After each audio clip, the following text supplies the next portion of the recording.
திமுகவுக்கு ஒரு ஸ்பெஷாலிட்டி ஒண்ணு இருக்கு. பொய்ய நல்லா அழகா பேசுவான். இப்போ இந்த பகுதியில தான் வந்து மண்ணை திருடினானுங்க, ஆத்து மண்ணை திருடினானுங்க, கடல் மண்ணை திருடினானுங்க, மலையை திருடினானுங்க, இப்ப கிட்னியை திருடுறானுங்க. மாத்திரா யாராவது எடுத்து போய் கடத்திட்டு போய் கிட்னி எடுத்துட்டு வச்சுட்டு போறாங்க. நான் கேட்டேன், இந்த கிட்னி திருட்டு கொள்ளக்காரங்க அவங்கள கண்டுபிடிச்சு யாருன்னு சொல்லி அப்ப வந்த உடனே செய்தி வந்த உடனே திமுக அமைச்சர் சொல்றாரு, இது கிட்னி திருட்டு கிடையாது, இது கிட்னி முறைகேடு. ஏயா கிட்னி ஒருத்தன் திருடுறான், இது திருட்டு இல்லையா, இது முறைகேடு. இப்படிதான் திமுக இருப்பான்.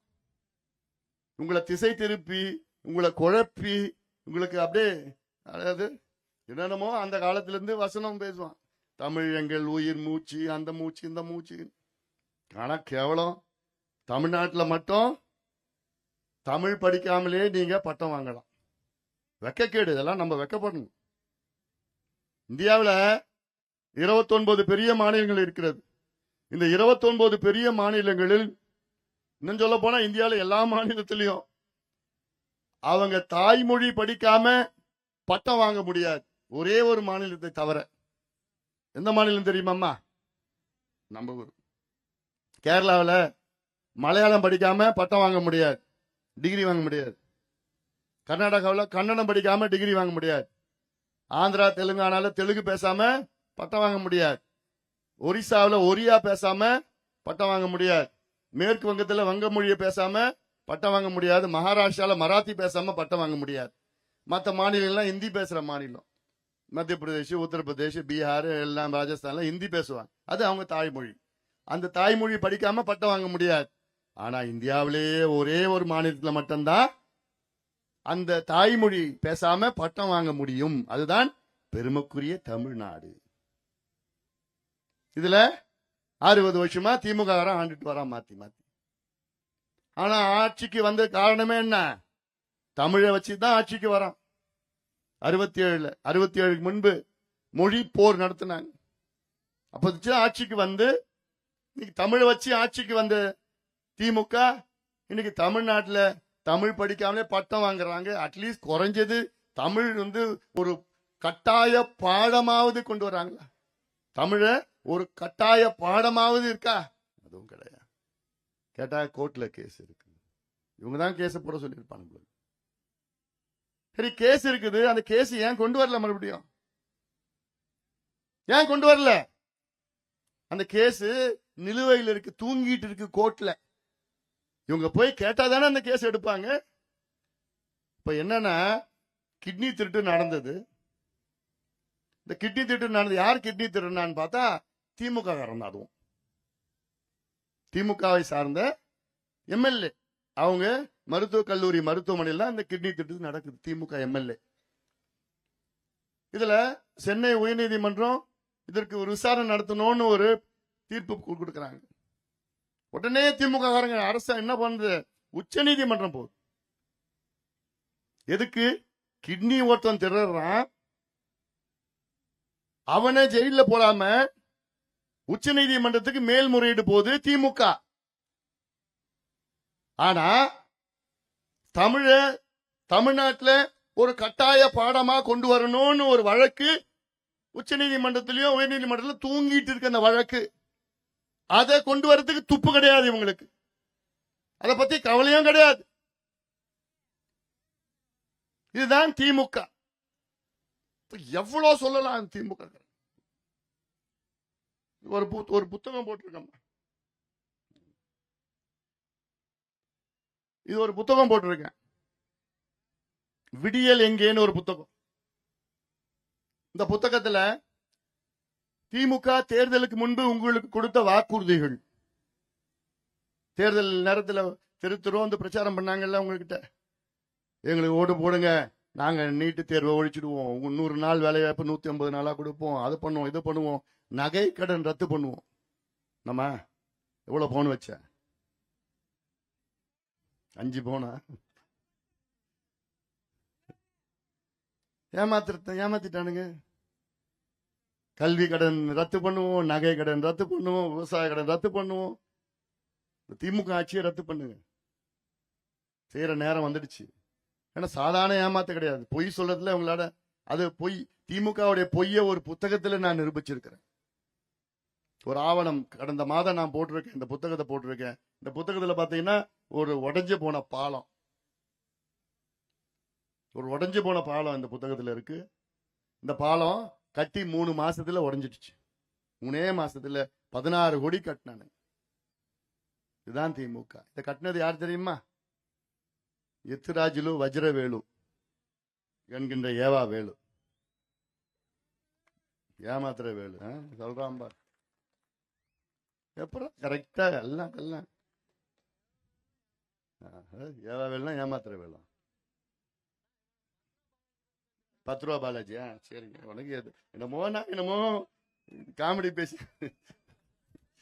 ஏன்பா, அதாவது சரி சரி ரைட்டு, உனக்கு தெரிஞ்சதுலாம் தெரிஞ்சதுப்பா எல்லாம்.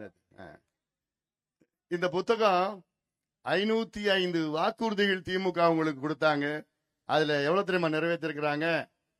வெறும் 66 தான். வெறும் 66 வாக்குறுதிகள் தான் முழுமையா நிறைவேற்றிருக்கிறாங்க. அதுல விழுக்காடு பர்சன்டேஜ் பாத்தீங்கன்னா வெறும் 13%. 13 மார்க் தான் எடுத்து. 100 மார்க்ல எவ்வளவு எடுத்திருக்காங்க?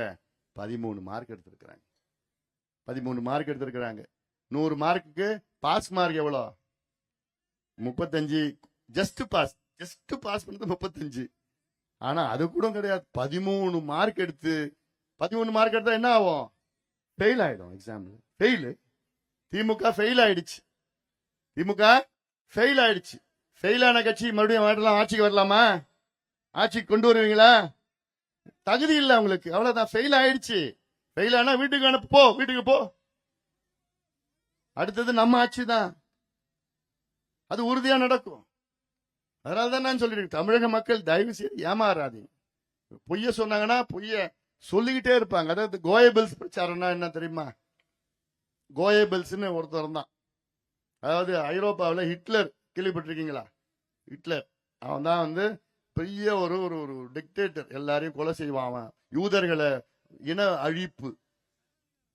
அதுல ஜெர்மனியில இன அழிப்பு. இந்த யூதர்கள் ஜூஸ அழிச்சிடணும்னு ஒரு முடிவுல லட்சக்கணக்கான யூதர்களை கொலை பண்ணான், கொலை செஞ்சான். அவனுக்கு ஒரு கொள்கை பரப்பு செயலாளர் ஒருத்தர் தான். அவன் பேர் தான் கோயபிள்ஸ். அவனுடைய வேலை என்ன தெரியுமா? ஹிட்லருடைய கொள்கை பரப்பு செயலாளர் வேலை தினம் ஒரு பொய்ய சொல்லுவான். அந்த பொய்ய 10 முறை சொல்லுவான், 20 முறை சொல்லுவான். மக்களுடைய மனநிலை, மக்களுடைய சைக்காலஜி என்ன தெரியுமா? அந்த பொய்ய ஒரு முறை சொன்னா நீங்க கண்டுபிடிச்சிடுவீங்க, பொய் சொல்றான்டா. அந்த பொய்ய 2 முறை சொன்னாலும் கண்டுபிடிச்சிடுவீங்க. அதே பொய்ய 3 முறை சொன்னாலும் கண்டுபிடிச்சிடுவீங்க. அந்த பொய்ய 4வது முறை சொன்னா உங்களுக்கு லேசா கொஞ்சம் உண்மையா இருக்கலாமா மனசுல. 5 முறை சொன்னாலும் கொஞ்சம் சந்தேகம் இருக்கும், அது பொய்யா உண்மையா அப்படின்னு. அந்த பொய்ய 6, 7, 8 முறை சொன்னா உங்களுக்கு அந்த சந்தேகம் உறுதியாயிடும். அந்த பொய்ய 8, 9, 10 முறை சொன்னா ஓஹோ அது உண்மைன்னு தான் நினைச்சுப்பீங்க. பொய்ய உண்மைன்னு நினைச்சுப்பீங்க. இதுதான் கோயபிள்ஸ் பிரச்சாரம். இதுதான் திமுக உங்களுக்கு பண்றது. ஒரு பொய்ய 10 முறை 20 முறை திருப்பி திருப்பி சொல்லி சொல்லி அது உங்க மனநிலையை மாத்துகின்ற ஒரு வேலையை தான் கோயபிள்ஸ் பிரச்சாரம். இதை நம்பாதீங்க. இவங்க என்ன சொன்னாலும் நம்பாதீங்க. நான் சொன்னேன்ல, இவங்க திமுக ஆட்சி வருவதற்கு முன்பு நாங்க 100 நாள் வேலையை 150 நாளா குறைப்போம், நகை கடன் ரத்து, கல்வி கடன் ரத்து, அப்புறம் நீட்டு தேர்வு ரத்துன்னு சொன்னானுங்க. ஒரே நாள் ரத்து பண்ணிடுவோம். இப்படி எல்லாம் எவ்வளவு ஏமாற்று வேலை சொன்னாங்க. இதெல்லாம் நீங்கள் சிந்தியுங்கள். சிந்தித்து நம்முடைய நல்ல முடிவு தமிழக மக்கள் எடுத்துட்டாங்க, அது தெரியும் எனக்கு. ஏன்னா நான் 100 நாள் என்னுடைய நடைப்பயணத்தில் கிட்ட 95 நாள் முடிஞ்சிடுச்சு. இன்னொரு 5 நாள் தான் இருக்கு. இன்னும் 5 நாள் முடிச்சிடுவேன் நான். இந்த 95 நாள்ல நான் எல்லா பகுதிக்கும் நான் போய் பார்த்தப்போ, நான் போன இடத்துல எல்லாம் ஒரே ஒரு நபர் கூட திமுக மறுபடியும் வரணும்னு சொல்லல. ஒரே ஒரு நபர். நான் எவ்வளோ ஆயிரக்கணக்கான மக்களை நான் நேரடி சந்திச்சேன், லட்சக்கணக்கான மக்களை நான் பொதுக்கூட்டம் வாயிலா நடைபெண வாயிலா சந்திச்சேன். நான் நேரடியாக சந்திச்சு ஆயிரக்கணக்கான மக்கள் நான் பேசினது. அதுல ஒருத்தர் கூட திமுக மறுபடியும் வரணும்னு யாருமே சொல்லல. இன்னைக்கு இப்ப இருக்கிற அதிகாரிகள் கூட அவங்க எல்லாம் ஒரு மனநிலைக்கு வந்துட்டாங்க. இவங்க வரமாட்டாங்கன்னு ஒரு மைண்ட் செட் வந்துட்டாங்க. இன்னும் கொஞ்ச நாள்ல யாரும் இங்க சொல்ல பேச்சு கேட்க போறது கிடையாது அதிகாரிகள் எல்லாம். அதெல்லாம் இருக்கு. அதனால நீங்களும் அந்த மனநிலை வாங்க. ஏன்னா விவசாயிகள், ஒரு விவசாயிகளும் திமுகவுக்கு ஓட்டு போடக்கூடாது. ஒரு பெண்ணு கூட, ஒரு தாய்மார், பெற்றோரோட ஒருத்தரோடு ஓட்டு போடக்கூடாது. ஏன்னா பெண்களுக்கு பாதுகாப்பு கிடையாது. இருக்கா? நிச்சயமா பயமா இருக்கு. பெண்கள் எல்லாம் வீட்டு விட்டு வெளில போறதுக்கு பயமா இருக்கு. அதனால எவ்வளவு பார்த்தோம். 4 வயசு குழந்தை, 8 வயசு, 10 வயசு, 12 வயசு, 16 வயசு பெண் பிள்ளைகள்லாம் வீட்டுக்கு போனா திரும்பி வரல. ஏன்னா ஒரு பக்கம் சாராய கடைய, மது கடையில், டாஸ்மார்க்ல குடிச்சு, இன்னொரு பக்கம் நான் சொன்ன அந்த போதை மருத்துவம், அந்த போதைய ஊசி, மாத்திரை, பவுடர் பயன்படுத்திக்கிட்டு இந்த பெண்கள் எல்லாம் அப்படியே கடத்திக்கிட்டு. அன்னைக்கு காரப்பாக்கம்னு கும்மிடிப்பூண்டி பகுதியில ஒரு கிராமம். கும்மிடிப்பூண்டினா சென்னைக்கு வடமேற்குல இருக்கு, வடகிழக்குல இருக்கு. அதுல ஒரு பெண் குழந்தை, 8 வயசு குழந்தை பள்ளிக்கூடம் போயிட்டு திருப்பி ஸ்கூலுக்கு போகுது, வீட்டுக்கு போகுது, பாட்டி வீட்டுக்கு போகுது. அதை பார்த்தா திடீர்னு காணும். 8 வயசு குழந்தை. என்னன்னு பார்த்தா சில மணி நேரத்துக்கு பிறகு அது படி கீரல்ல ரத்த காயத்தோட அப்படியே வீட்டுக்கு வருது. பாவம். என்னன்னா ஒருத்தவன் அதை கடத்திட்டு பாலியல் வன்கொடுமை செஞ்சுட்டான், ஒரு மிருகம். உடனே அந்த அம்மா போலீஸுக்கு போனாங்க. போலீஸ்ல கேஸ் எடுக்கல. ஏன்னா கவர்மெண்ட் கெட்ட பேர் வந்துடும்ல, எடுக்கல. அப்புறம் நம்ம கட்சிக்காரெல்லாம் சொல்லி போய் அங்க போய் பிரச்சனை பண்ணுன்னு சொன்னோம்னா எஃப்ஐஆர் போட்டாங்க போலீஸ்ல. அதன் பிறகு எஃப்ஐஆர் போட்டு அப்படியே அமைதியா இருந்துட்டாங்க. அப்புறம் நம்ம கட்சியினுடைய பொருளாளர் திலகபாமா அவங்க அந்த அம்மாவை சொல்லி போன் பண்ணி சொன்ன, நீங்க போங்கன்னு சொன்னேன். அந்த அம்மா போனாங்க. போலீஸ் ஸ்டேஷன் வாசல்ல உட்காந்தாங்க. நீங்க அவனை கண்டுபிடிக்கிற வரைக்கும் நான் இங்கதான் உட்காருவேன்னு சொல்லி நம்ம கட்சிக்காரன் சூழ்ந்துட்டாங்க போலீஸ் ஸ்டேஷன்ல. பிறகுதான் அப்புறம் தான் போலீஸ்ல 5 டீம், 6 டீம், 8 டீம் போட்டாங்க. 3 வாரத்துக்கு பிறகு அவனை பிடிச்சானுங்க. அவன் எங்கன்னா அசாம்காரன், ஆந்திரால வேலை செய்யறான். ஆந்திரானா கும்மிடிப்பூண்டி எல்லையில், தமிழ்நாடு எல்லையில இருக்கு. ஆந்திரா அந்த பக்கத்துல இருக்கு. அங்க சூலூர்பேட்டைன்னு ஒரு பகுதியில வேலை செய்யறான். அவன் வாக்குமூலம் கொடுத்திருக்கிறான். நான் திங்கக்கிழமையிலிருந்து வியாழக்கிழமை வரைக்கும் ஆந்திராவில் வேலை செய்வேன். வெள்ளிக்கிழமை, சனிக்கிழமை, ஞாயிற்றுக்கிழமை தமிழ்நாட்டுக்கு நான் போயிடுவேன். ஏன்டா போறேன்னு கேட்டா, தமிழ்நாட்டில் தான் அங்க கஞ்சா, அந்த போதை மாத்திரை, போதை ஊசி, போதை பவுடர் எல்லாம் சாதாரணமா கிடைக்கும். அதுக்காக தான் நான் அங்க போவேன். அங்க போய் இது மாதிரி ஏதாவது குழந்தைங்க, பெண் குழந்தைங்க வந்ததுன்னா ஏதாவது பண்ணுவேன் இப்படின்னு ஒருத்தர் சொல்றானா, இதை விட கேடு கட்ட ஆட்சி தமிழ்நாட்டில் இது வரைக்கும் நடந்திருக்கா? துப்பு கெட்ட ஆட்சி, கேடு கட்ட ஆட்சி, பெண்களுக்கு பாதுகாப்பு இல்லாத ஒரு ஆட்சி. இது நான் சொல்றது ஒரு உதாரணமா. இது போன்ற எவ்வளோ சம்பவங்கள் அன்றாடம் தமிழ்நாட்டில் நடக்குது. நிறைய, அதாவது வெளியில வந்தது செய்திகள் வெறும் 5% தான். 95% இது போன்ற பிரச்சனைகள் வெளியில வராது. ஏன்னா ஐயோ குடும்பம் பேர் கெட்டு போயிடும், பெண்களுக்கு எதிர்காலம் போயிடும், இப்படி வந்துடும் போடும், அமைதியா வச்சு இருப்பாங்க. இதான் நடக்குது. இதுதான் உண்மை. காரணம்னா இந்த டாஸ்மார்க்கும் இந்த போதையும், ரெண்டுத்துக்கும் காரணம் இந்த திமுக ஆட்சி தான் காரணமா. இவங்க தப்பி தவறி மறுபடியும் வந்துட்டாங்கன்னா வரமாட்டாங்க. தப்பி தவறி வந்துட்டாங்கன்னா தமிழ்நாடு இப்பயே நாசப்படுது. தமிழ்நாடு உங்க பெண் பிள்ளைகளை நினைச்சு பாருங்க, உங்களுடைய பிள்ளைகளை நினைச்சு பாருங்க, உங்கள் பேர பிள்ளைகளை நினைச்சு பாருங்க. ஏன்னா அவங்க எதிர்காலம் அவங்க கெட்டு போக கூடாது. பிள்ளைகளும் பேர பிள்ளைகளும் கெட்டு போக கூடாது. ஏன்னா கெடுகின்ற சூழல் இன்னைக்கு இருக்கு. சூழலை உருவாக்கிட்டாங்க. அப்படிப்பட்ட எங்க பார்த்தாலும் கிடைக்கிற சூழலை உருவாக்கிட்டாங்க. இதெல்லாம் நீங்கள் சிந்தித்து பாருங்கள். சிந்தித்து நல்ல முடிவை நீங்கள் நிச்சயமாக எடுப்பீர்கள். நீங்க அதெல்லாம் நீங்க முடிவு எடுத்துட்டீங்கன்னு நல்லா தெரியுது எனக்கு. நல்ல முடிவு எடுத்துட்டீங்க. அதுல நீங்கள் எல்லோரும் சேர்ந்து நாம் எல்லோரும் ஒன்றாக இணைவோம்.